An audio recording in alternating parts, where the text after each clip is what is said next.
Now, the greatest radio shows of all time.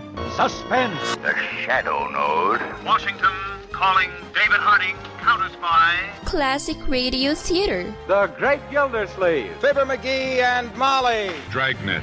Gunsmoke. The Lone Ranger. Now, step back into a time machine with your host, Wyatt Cox. Good evening, friends of the Inner Sanctum. Western Adventure, one of your all-time favorites. William Conrad starring as Matt Dillon as we go to Dodge City, Kansas for Gunsmoke. This episode, entitled Mr. and Mrs. Amber, was originally broadcast April 3rd, 1954.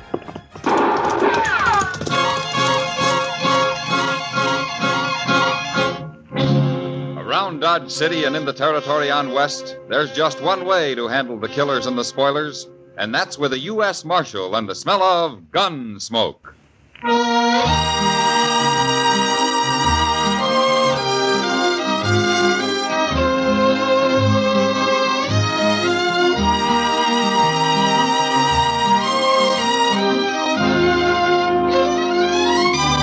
Gunsmoke, starring William Conrad.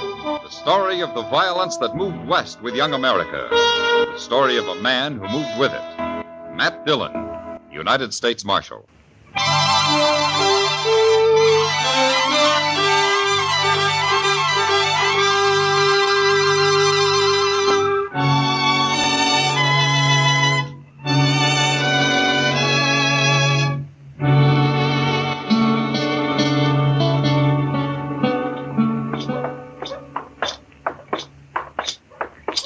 Matt, you mind stopping in Jonas's store down here? Won't take long. What are you going to buy, Doc? Another diploma to hang on your wall? Oh, another diploma. Oh, man. Well, anybody can shoot bullets into people the way you do. Yeah, sure, but what takes real brains is digging them back out. Between the two of us, though, we managed to make a good living, don't we? Oh, yeah, sure, barely. Just barely. Hello, Marshal. Mr. Jonas. All right, Jonas. What can I do for you? I'm looking for a saw. You were looking for a saw? And some nails, Mr. Jonas. Sure, Doc, sure. I'll have to fetch them from the storeroom out back. Oh, say, Matt, look at that. What? He's got a batch of new derbies in. Oh, those are pretty fancy. Yeah. Oh, they are fancy. Here, stop there. What's that? Here, stay here, Doc. He's over there behind them barrels, Marshal. Who is? I don't know, but I'll shoot him dead if he moves. Don't kill me. I ain't armed. All right, come out of there. With your hands up.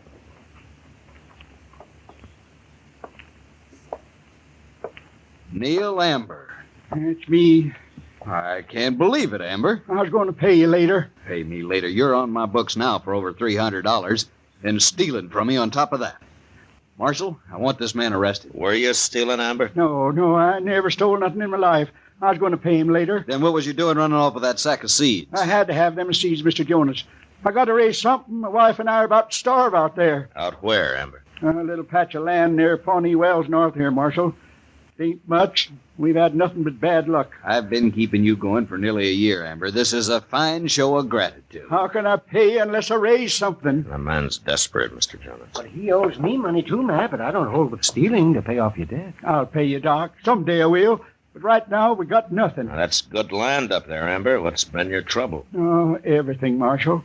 First, I raised a little corn, and then Pete Fletcher's cattle busted in and ruined it. And then Mrs. Amber's goats got swelled up and died. She had two of them. She always wanted goats. All her life she wanted them. And then some mean devil shot one of my horses, and I don't know what all, Marshal. We just ain't making out very good. That's still no excuse for thieving, Amber. You throw him into jail, Marshal. Amber, you take your seeds and go on home. What? Put them on my bill, Mr. Jonas. You mean you're going to turn him loose? Go on, Amber. Oh, thank you, Marshal. I won't forget this. It's a fine thing when the law starts encouraging crime. I hold you as guilty as he is, Marshal Dillon. Come on, Doc. Let's get out of here.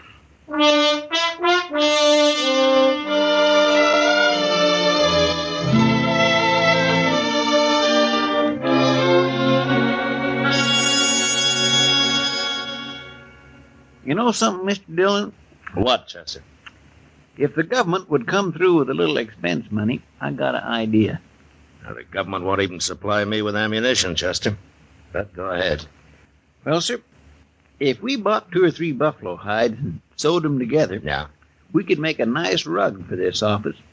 Then it wouldn't make so much noise, people tromping around like they do. Yeah, Chester. Well, I'll have to take that up with Washington. But in the meantime, you work on some other ideas, huh? Yes, sir, I will, Mr. Dillon. And I got one. Hello, Marshal. Chester. Well, it ain't Pete Fletcher. Hello, Pete. Marshal, I heard about your refusing to arrest Neil Amber yesterday. Oh? It seems like a lot of people have. I'm a cattleman, Marshal. I got no use for sod busters, especially when they don't know when to quit like them Ambers. There's room enough out here for everybody, Pete. Not for thieves, there ain't. Well, I don't think Amber will try to steal anything again. I come to tell you you're wrong, Marshal. Why? One of my riders, Jim Baird, found a calf in Amber's shed. It had been stole, slaughtered, and half skunned. One of your calves? Wearing my brand. Baird's standing guard over right now. Look, Peek, the Ambers are nearly starving. What's one calf to you? Is there a law against cattle thieving, Marshal, or ain't there? Yeah, there is. Well, then do something about it. All right, I'll ride out and have a look. I want that woman arrested, Marshal. Woman? Well, it happened yesterday while he was in town. It had to be her. If Mrs. Amber wasn't a woman, I'd have shot her.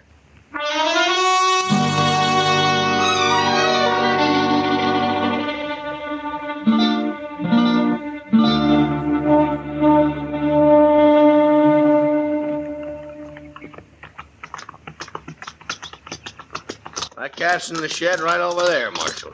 I don't see the Ambers around anywhere. Yeah, I told Baird to make them stay in the house. You had no right to do that, Pete.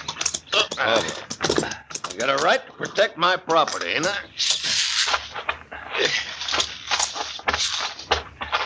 Chester? Yes, sir. Go tell the Ambers to come out to the shed here, huh? All right, sir. Come on, Pete.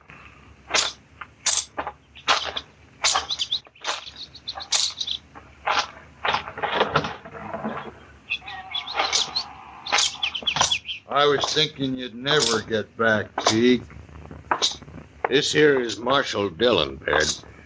Where I come from, we hang cow thieves ourselves. It's been done around here, too, Baird. Good. And the man that headed the last lynching got 25 years in prison. You trying to scare me, Marshal? I hate lynching, Baird. I hate even the talk of it. Now, where's the cat, Pete? Right over here, Marshal. He was trying to butcher it on the ground. The man that hung it up. There's Peek's brand.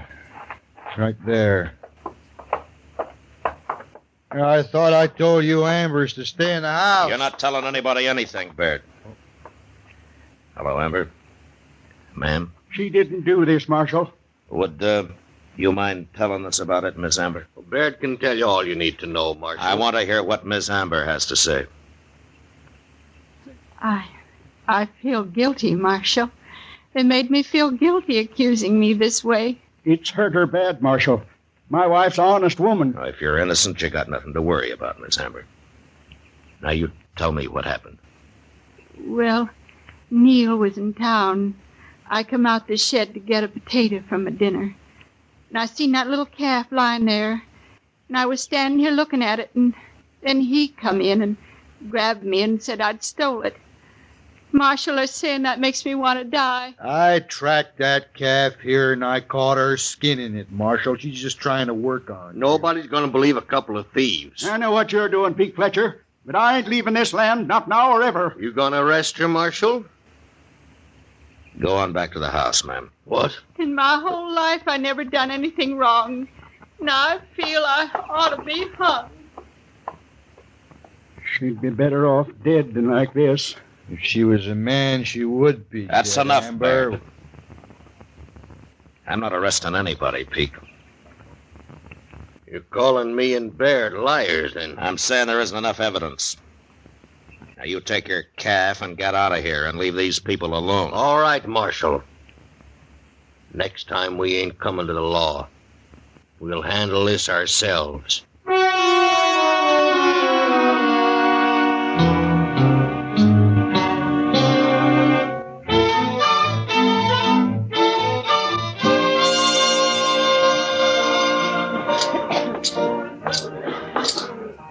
Evening, Matt. Well, hello, Kitty. Matt, I want you to meet Lucinda. Oh? She's new here. Oh, welcome to Dodge, Lucinda. Kitty's told me a lot about you, Marshal. I was hoping you'd come in tonight. Where you from? Well, I've been in Abilene the past 2 years. Well, then you must know Bill Hickok over there, huh? Sure I do. He told me to look you up when I got to Dodge. Said you'd keep me out of trouble. Well, I can't do that, but if you do get into trouble, come see me. Thanks, Marshal. Mr. Hickok said Dodge is a lot wilder than Abilene. Is that true? You'll soon be able to judge that for yourself, Lucinda. Well, I won't be here very long, Marshal. I'm working my way out to California. You got a man in California, Matt. Well, fine. I hope you make it, Lucinda. Thanks, Marshal. I'll see you later. Sure. Goodbye. She's a nice girl, Matt. Well, all girls are, Kitty. Especially me. Look, I just made $50. Hey, that's a good night's work, Kitty. If this keeps up, I'll buy me a house somewhere and retire. Oh? And do what? You're probably right, Matt. I've worked ever since I was a little girl. I'd get spooky if I didn't have anything to do. Well, anyway, I hope you're not going to put your $50 back into the game, Kitty. No, I'm through with Pharaoh. I might buy into that poker game a little later, though. Well, I'll tell you what, you can have Chester's seat in a few minutes. I'm going to put him to work. Chester was telling me about the Ambers, Matt. I feel awful sorry for that poor woman. Yeah, so do I, Kitty, but nothing I can do about it. You don't think she's guilty, do you? Oh, it can't be proven either way, Kitty. Not one way or another, Pete Fletcher's managed to get rid of every nuster anywhere near him. Except for the Ambers. And like he says, they're pretty stubborn. Look, Matt. What? Isn't this that fella Baird? Oh, yeah. I was kind of hoping he'd busted his neck somewhere. Evening, Marshal. Ma'am. It's Miss. Not that it matters. Okay, miss. Come by the Amber place today, Marshal. You made a big mistake the other day. Did I? You sure did. Remember how Amber kept saying his wife would be better off dead? Well, he's sitting out there now, and he won't even look at you or talk. And the woman ain't nowhere around, Marshal. Amber's gone and killed her. That's what.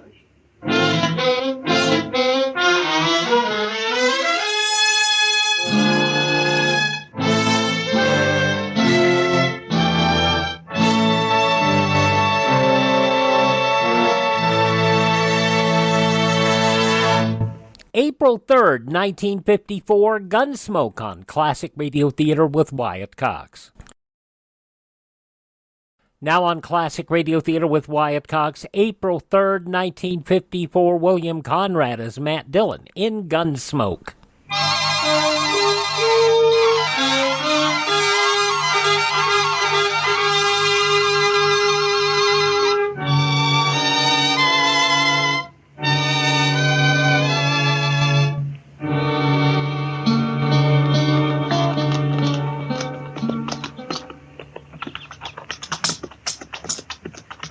The place looks deserted, Mr. Dillon. Yeah, it does. Yeah, maybe Baird was right. Maybe something has happened to Miss Amber. Yeah, maybe. Well, we'll soon find out.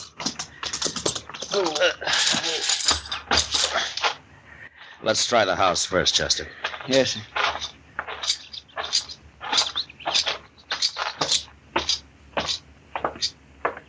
Hey, look.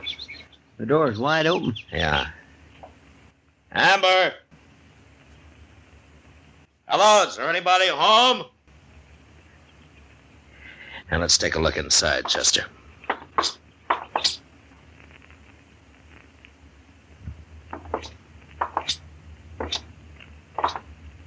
Well, there he is. Yeah.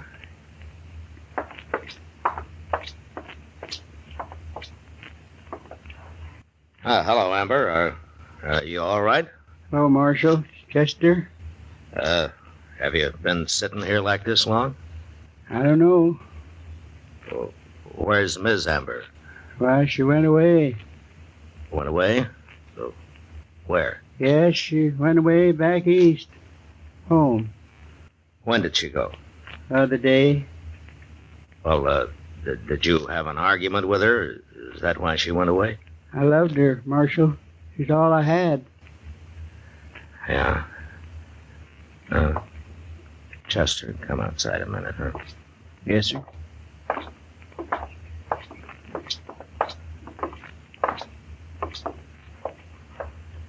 That's Amber's horse down there in the corral, and it's the only one he's got. Hey, by golly, that's right. I'm going back and try to talk to him. You'll take a look around, huh?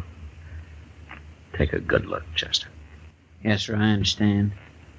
But I sure hope I don't find nothing. Well, if you do, come in and tell me. Yes, sir, I will.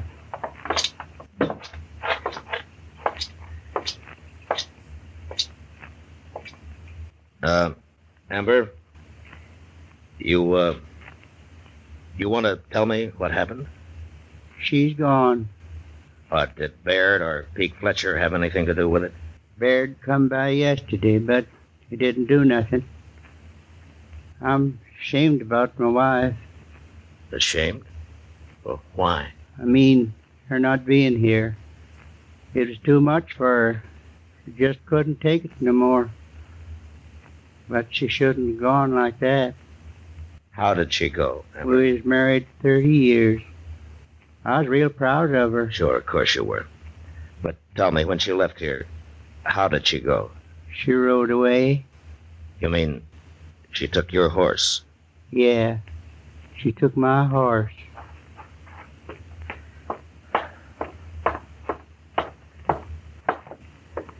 Mr. Dillon?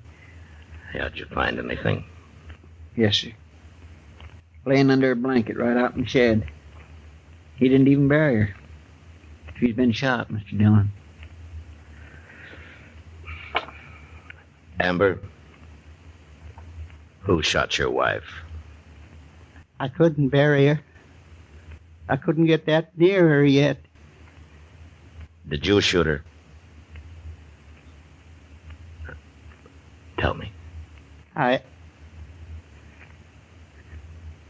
I shot her, Marshal.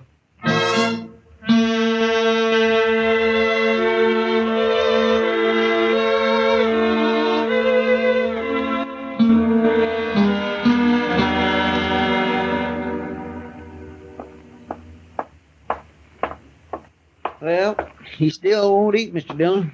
He's going to die of starvation before they hang him. He hasn't been tried yet, Chester. Oh, no, sir. Just keep bringing his meals in. He'll eat sooner or later. Hello, Marshal. Hello, Peake. Baird. I guess you'll believe me next time I tell you something, Marshal, huh? What do you want here? When they going to hang Amber? When and if a judge in a court of law says so, he'll hang. Meantime, I'm going to burn down that house and shed of his before some other nester takes a notion to move into the place. Yeah, you do that, Peake. Yeah, you do that, and I'll throw you in jail. What? You've done enough to Amber, you and Baird. You accusing me of anything direct, Marshal? If I could, I'd have you both tried. Careful what you're saying. Now get out of here. Both of you. Come on, Baird. We've won, any way you look at it.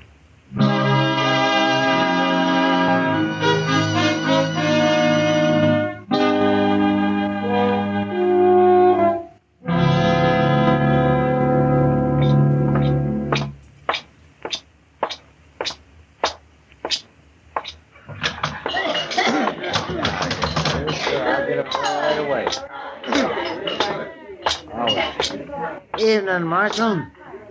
What'll it be? A glass of beer, I guess, Sam. Sure. Hey, Marshal. Yeah. That fella Baird over there's been making a lot of talk about you. Pete Fletcher, too, probably. Not like Baird. It's okay, Sam. I thought you ought to know. Thanks. I'll get you a beer, Marshal. Hey, Mr. Dillon. Oh, what's the matter, Chester? Neil Amber, he's gone. What? I unlocked his cell to bring him some supper, and I guess went off and forgot to lock it up again. Anyway, he took a rifle. Well, let's go find him. Wait, Mr. Dillon. What? Look, there he is. Over there by Baird. Yeah, come on. Baird, I'm going to kill you. Hold it, Amber!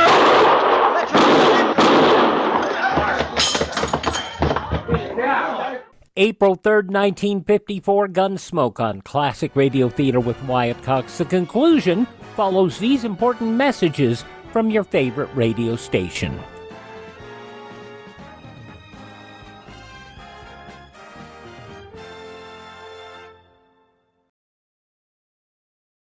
Just when you thought it couldn't get any better, Mike Lindell and MyPillow launching the MyPillow 2.0. Now, when Mike invented MyPillow, it had everything you could want in a pillow.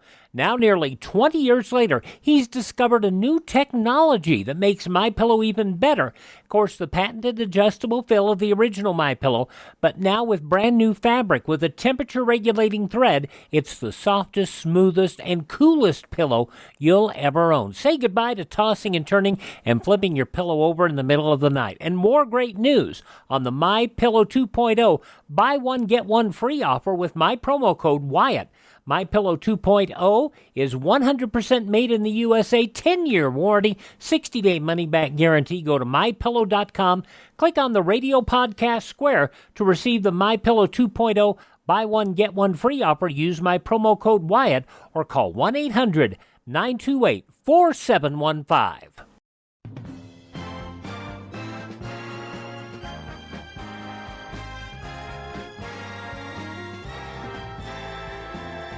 Now on Classic Radio Theater with Wyatt Cox, the conclusion of Gunsmoke, Mr. and Mrs. Amber, as it was originally broadcast April 3rd, 1954. All right, put that gun away, Peek. He killed Baird, Marshal. He was going to kill me. You shoot him again, and I'll kill you. He's unarmed now. I ain't going to shoot him.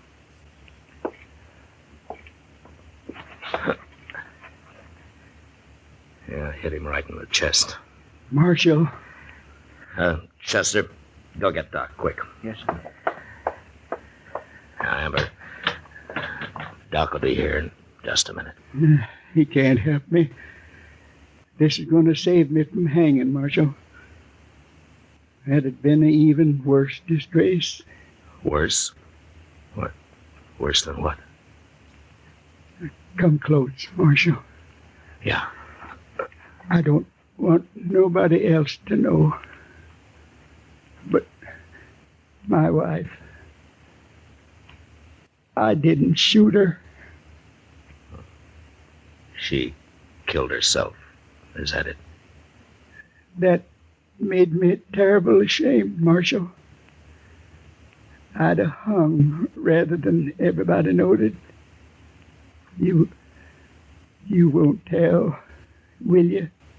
No. No, Amber, I won't tell. Thank you, Marshal. You've been good to me.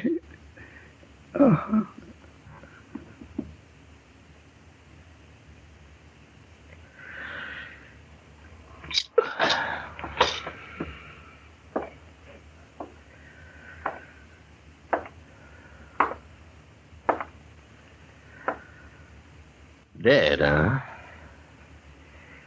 Well, you ought to thank me, Marshal. Saved the law the expense of a rope.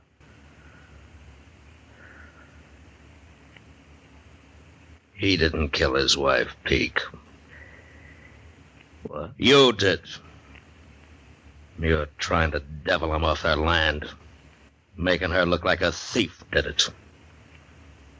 You killed her. And I'd see you hung for it if I could.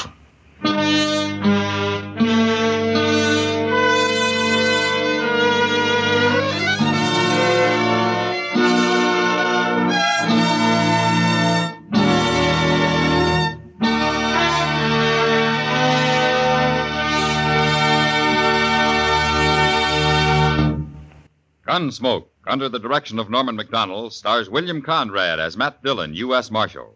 Tonight's story was specially written for Gunsmoke by John Meston, with music composed and conducted by Rex Corey. Featured in the cast were Ralph Moody, Lawrence Dobkin, and John Daner, with Harry Bartell, Helen Klebe, Francis Drew, and James Nusser. Parley Bear is Chester, Howard McNear is Doc, and Georgia Ellis is Kitty. Gunsmoke has been selected by the Armed Forces Radio Service to be heard by our troops overseas. Join us again next week as Matt Dillon, U.S. Marshal, fights to bring law and order out of the wild violence of the West in Gunsmoke.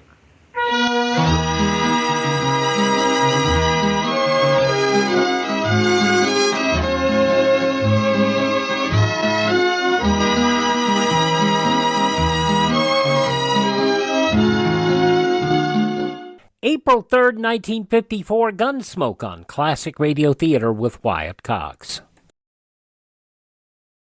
Now on Classic Radio Theater with Wyatt Cox, the third part of The Living God. This was originally broadcast April 3rd, 1942. The reporter, William Gargan.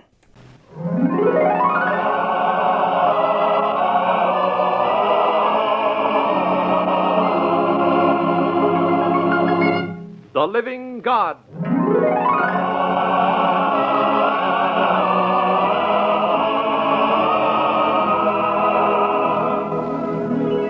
You will hear William Gargan as the roving announcer, J. Carroll Nash as pilot, and Pedro de Cordova as the voice of Jesus in the greatest drama of the ages. The Living God.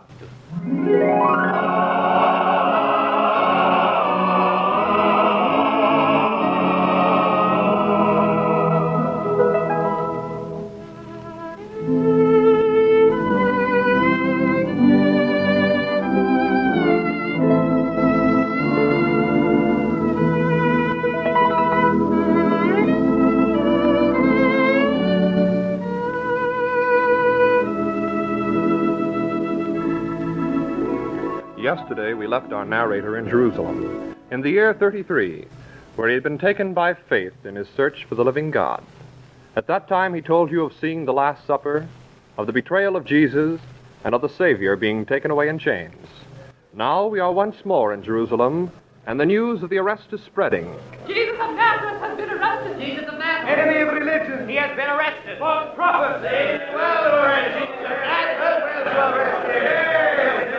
How do you do, ladies and gentlemen? I'm speaking to you from the courtyard of the Palace of Annas. In just a few hours, the minds of the people have been transformed. Those who threw their cloaks in the path of the prophet are now the first to attack him. I've just seen him enter, surrounded by soldiers. He's pale, and his clothes are in rags. The early spring night is cold, and a big fire is burning in the courtyard. Soldiers and servants are warming themselves beside it. Peter has just come in, and over there by the door, the doorkeeper's wife is talking to him. Let's listen to what they say. Oh, so one of this man's disciples? I am not. I wonder if Peter lied so they'd let him in. Prudently, he's looking around and is trembling. Could it be of cold, or is it fright? He's going towards the fire. A maidservant seems to recognize Peter. This man also was with him. Woman, I know him not. Thou also are one of them. Oh, man, I am not. Peter turns away quickly. He's trying to hide in the shadows, and he's trembling all over. Had not the master said, "Before the cock crows twice, thou shalt deny me thrice"? I wonder if Peter heard it. But let me take the microphone into the courtroom and see what they're doing to Jesus. Just a minute.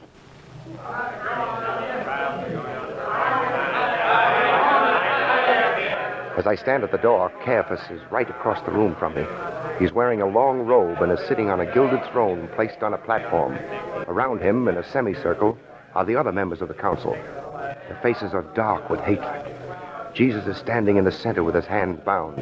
The mob of so-called witnesses are in a corner. Caiaphas has risen and is about to speak. I adjure thee by the living God, that thou tell us if thou be the Christ, the Son of God. In spite of his ragged clothes and his bruised face, an indescribable majesty emanates from Jesus. He's going to answer. Thou hast said it. Nevertheless, I say to you, hereafter you shall see the Son of Man sitting on the right hand of the power of God and coming in the clouds of heaven. He hath blasphemed. What further need have we of witnesses? Behold, now you have heard the blasphemy. The members of the council have rushed from their seats and are striking Jesus. Caiaphas, outraged, rends his garments. There is great confusion. Caiaphas lifts his hand for silence. What think you? Hey, Jelly, I'm dead! But we must obtain a legal verdict for Pilate, the governor. They are now leaving the courtroom. I'm going into the yard. I want to see Jesus pass.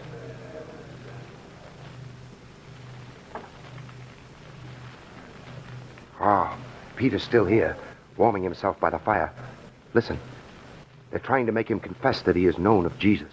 Surely thou art one of them? I know not this man of whom you speak. Of a truth, this man was also with him, for he is also a Galilean. I know not the man. Oh, even thy speech does discover thee. Did I not see thee with him in the garden? Of course he was with you. No, I know not the man. Surrounded by guards, Jesus, bound in chains, has just come out of the courtroom door.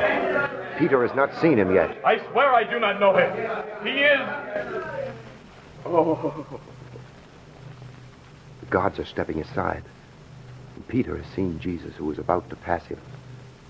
Jesus turns towards Peter. Lord. He stops. He's looking at him. Lord. Peter has fallen at the feet of Jesus. He is sobbing. Jesus looks down on him with tender compassion. Now Jesus leaves, followed by his guards.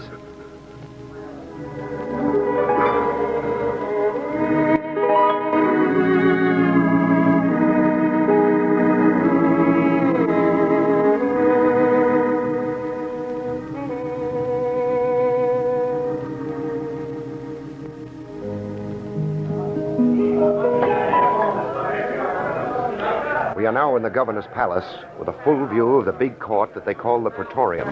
The soldiers of Pilate are keeping the crowd back. The governor has ordered the elders and scribes shown in, but no Israelite wants to cross the threshold of a heathen for fear of becoming defiled. It looks as if Pilate has given in to them, because he's crossing the court and coming towards us. He stopped and he's going to speak. What accusation bring you against this man? If he were not a malefactor, we would not have delivered him up to thee. Take him you and judge him according to your law. It's not lawful for us to put any man to death. We have found this man perverting our nation, saying that he is Christ, the King. The governor has turned and is going back to the judgment hall. A guard and a few soldiers are pushing Jesus after him. I'll try to follow them. Now Jesus is standing in front of Pilate, who is questioning him. Art thou the king of the Jews? Sayest thou this thing of thyself, or have others told it thee of me? Thy own nation and the chief priests have delivered thee up to me. What hast thou done? My kingdom is not of this world. If my kingdom were of this world, my servants would certainly strive that I should not be delivered to the Jews. But now, my kingdom is not from hence. Art thou a king, then? Thou sayest that I am a king. For this was I born, for this came I into the world, that I should give testimony to the truth. Everyone that is of the truth heareth my voice. Pilate has turned towards the high priest. I find no cause in him. No cause? No cause? Is it no fault of avert the nation? Again Pilate is turning towards Jesus, who is silent. Answerest thou nothing? Behold in how many things they accuse thee. He stirreth up the people, teaching throughout all Judea, beginning from Galilee to this place. You have a custom that I should release one unto you at the Pasch. Whom will you that I release to you? Barabbas or Jesus? Not this man, but Barabbas, a robber and a murderer. Now Pilate has climbed up on the platform. Once more I ask, whether will you of the two to be released unto you? Pilate looks discouraged. Well, what shall I do then with Jesus that is called Christ? Let him be crucified!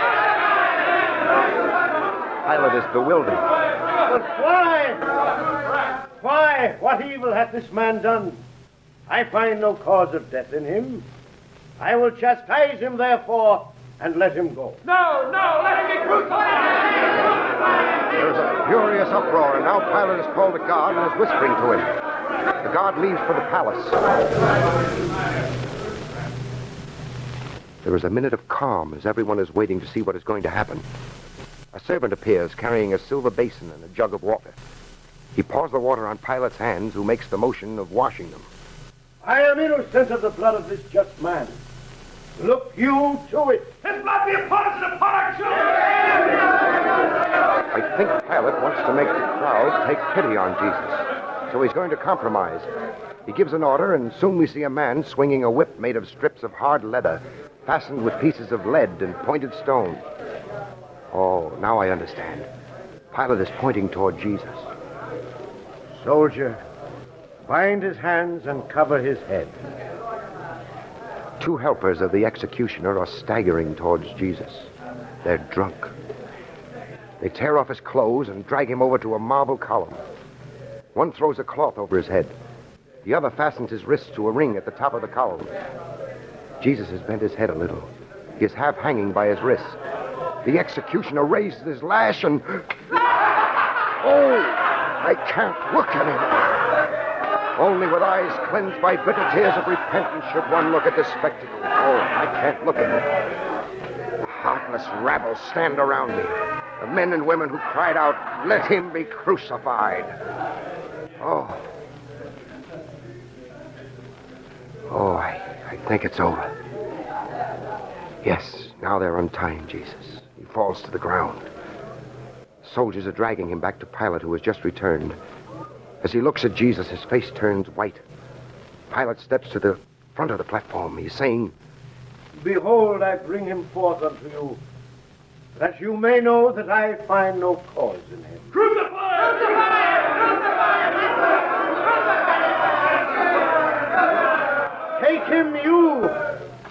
Take him, you, and crucify him. For I find no cause in him. We have a law, and according to the law, he ought to die, because he made himself the Son of God. Pilate nervously looks the crowd over. He turns to Jesus. Whence art thou? Speakest thou not to me? Knowest thou not that I have the power to crucify thee, and I have the power to release thee? Jesus looks up. He's going to speak at last. Thou shouldst not have any power against me, unless it were given thee from above. Therefore he that hath delivered me to thee hath a greater sin. Pilate is hesitating. Release this man, thou art not Jesus' friend. Whosoever maketh not the king speaketh against Caesar. Pilate is trembling, afraid. Behold your king. Whoever the crucified! Shall I crucify your king? We have no king but Caesar! The expression on Pilate's face has changed. A change which decides the fate of the world. He turns to Jesus. Thou wilt go to the cross. Pilate turns to a guard. Go. Go and prepare the cross.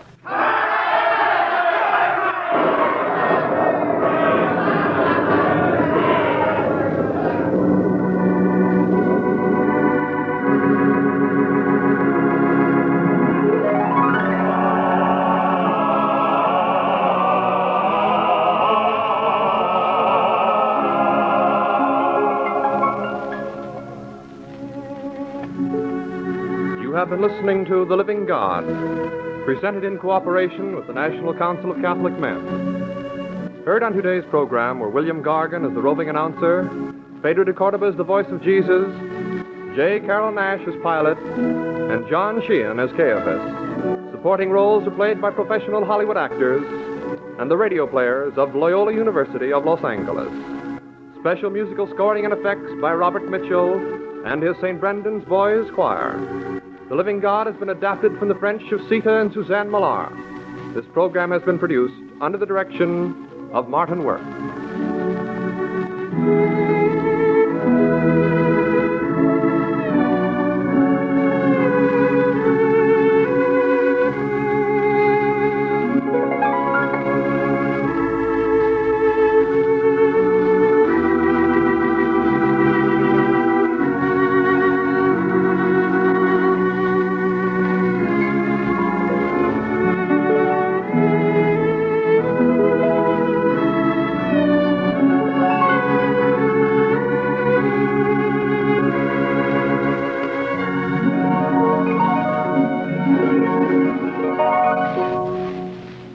Part 3 of the special, originally broadcast, third part of the special, April 3rd, 1942, produced by the National Council of Catholic Men in The Living God, here on Classic Radio Theater with Wyatt Cox. All righty, we thank you for making us a part of your day. Would you thank this station, support their advertisers? It is their kindness and courtesy that allows us to be with you each and every time we roll around here on your favorite radio station. If you miss a day, you do not have to miss a single show. All of our shows are available on demand by going to classicradio.stream. That's classicradio.stream. Stream our shows on demand. Learn about building a classic radio collection of your own. You can find our social media links. You can contact me there. And if you'd like to support our program, you can buy me a coffee. The Buy Me a Coffee money allows us to acquire additional classic radio collections and also lets us maintain our distribution channels. That's what I'm trying to say. And you can help us through the Buy Me a Coffee link at classicradio.stream. Classicradio.stream. Thanks for tuning in. Tell all your friends the greatest radio shows of all time are right here at this spot on the dial. Classic Radio Theater with Wyatt Cox on your favorite radio station.